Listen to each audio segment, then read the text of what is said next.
Hello guys, sa Lolo, this is for Cancer. Cancer, welcome dito sa aking channel, Kapalaran 888. Welcome. Tingnan natin kung anong message gabay kapalaran para sa'yo for the month of August, Cancer, in terms of money. Okay, so tingnan natin. Please comment down below if you resonated guys, and like, share, and subscribe sa mga bago. Thank you sa mga dati kong subscribers guys. Kasi nag-message sa akin for 5 days. Sorry hindi ako makareply kasi wala akong gamit na cellphone. Nasira kasi yung ginagamit ko pag-read. Nabasag ko. Natapon ko yung, hindi ko alam. Naging clumsy ako. Kaya hindi ko naman pwedeng gamitin yung isa kasi hindi maganda yung niya. Okay, so Cancer. Wisdom. 5. Number 2. Movement, choices, decision. Wow! So, ano ba yan? Cancer, meron ka, habang nanonood ka sa ngayon, meron kang mga kinakatakutan. Financial na fears. Parang gano'n, natatakot ka sa financial stability mo. Parang gano'n. So, sinasabi ng bara sa'yo, huwag kang matakot. Kailangan mong pag-aralan yung mga next strategy mo. Halimbawa dito, Cancer. Gusto mong pumunta ng ibang bansa, gusto mong lumibat ng company, hindi ka na masaya sa kinalalagyan mo sa ngayon. Kailangan pag-aralan mo yung next move mo. Huwag kang aalis, huwag kang magre-resign nang hindi mo alam kung saan ka papunta. Huwag kang lilipat sa isang company na alam mo yung company na yun is hindi naman pala maganda magpasahod, or yung mga benefits niya, or toxic yung environment.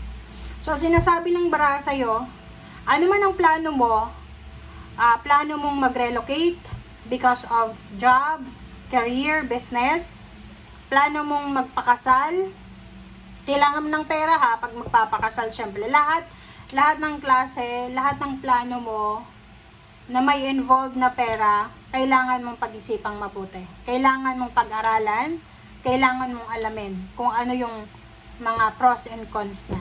Okay? Alright. So, yun, Cancer.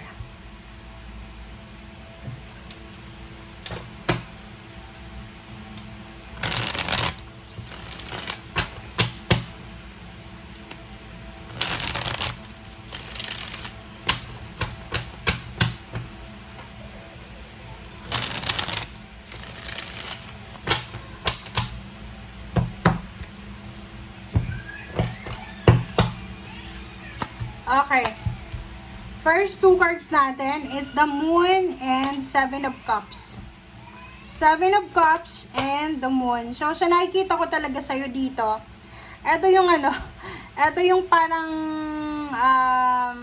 tawag dyan, inulit na lang to.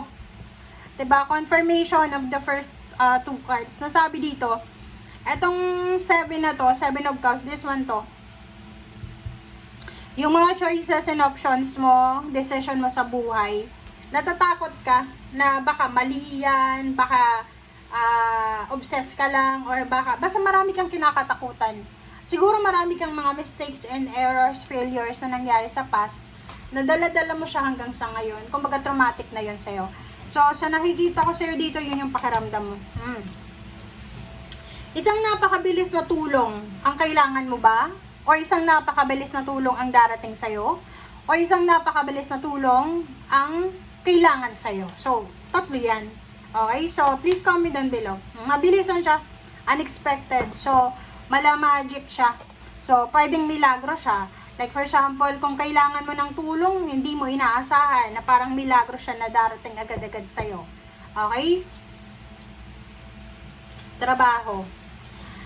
Proteksyonan mo yung trabaho mo Kung may trabaho ka sa ngayon, huwag kang magre-resign agad-agad.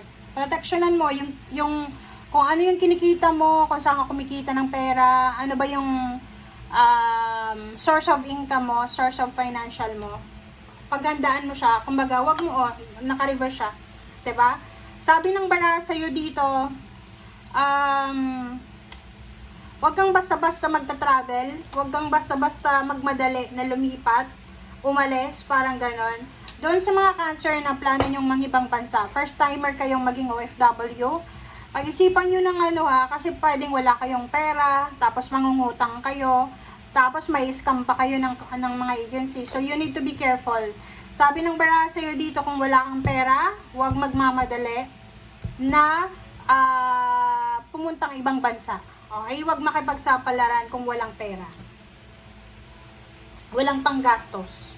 Okay? Hay, nako. Sa nakikita ko sa'yo dito, kailangan mong kumalma. Ngayong buwan ng Agosto, sa paghahawak ng salapi. Kasi kung unemployed ka sa ngayon, halimbawa ngayon nanonood ka sa akin, Cancer. Tapos unemployed ka, wala kang trabaho. Sinasabi ng baraha sa'yo dito, mag-iingat ka sa paghahanap ng trabaho. Mag-iingat ka sa pagta-travel mo. Mag-iingat ka sa kung saan mo man balak pumunta. Okay? Wag tayong masyadong wag tayong masyadong aggressive. Sa nakikita ko, napapagod ka na eh. Pagod ka na sa mga obligations mo, sa mga bills, sa mga expenses mo. So, sa nakikita ko sa'yo dito, hindi ka makatulog sa gabi. Marami kang mga mga hugot sa buhay. About business. Sa business, guys, sinasabi ng baraha sa'yo, may iba sa inyo na pwedeng suswertehin kayo sa business nyo. Sa collaboration. So, sinasabi ng baraha sa'yo na kung may mag-collab sa'yo this month of August, gusto mag-invest sa skills mo, sa kung ano pa man, tanggapin mo siya. Kasi, masaya. But, yun nga, sabi ng baraha, tanggapin mo siya, pero pag-aralan mo. Ang nakikita ko sa'yo dito, this month of August, since ghost month siya, marami talagang mga manloloko. Maraming manloloko, scammer. Kaya nga kung may hawak kang pera, wag mong maglalabas ng maglalabas. Okay? Lalo na yung iba na pupunta ng ibang bansa. Mag-iingat kayo, wag masyadong excited. Okay? Iwasan yung sobrang excited. Iwasan yung sobrang excited na pumirma ng kontrata, na hindi binabasa kung anong sinasabi sa kontrata. Kasi pwede talaga kayong ma-scam. Okay, so sa nakikita ko sa'yo dito, wag maging aggressive. Pag-isipan ng mabuti, ng maayos. Huwag magmamadali. Okay? Huwag masyadong excited ha. Yun, ang nakikita ko sa'yo dito. Lalo sa pagpapatayo ng bahay, pagpapakasal. Kung ano man to na plano mo na kung mag-iingat ka. Kailangan mo dito ng disiplina at control. Unang-una, kung may mga plano kayong magpakasal, may plano kayong mag-travel, mag-relocate, magpatayo ng bahay, magpa-renovate ng bahay, pumunta ng ibang bansa, pwedeng by, yung purpose mo is travel, leisure, or whatsoever man, or trabaho, you need to be careful. Kaya pala ang sabi dito, dinoble siya, na kailangan mong maging matalino, kailangan maging wise, maging logical, sa buwan ng Agosto, lalo na kung pag-uusapan natin yung panalalapi mo. Okay? Magtipid, wag labas ang pera, kahit sobrang mayaman ka pa, kasi magbabounce back yan sa'yo. Okay? Thank you guys. Bye!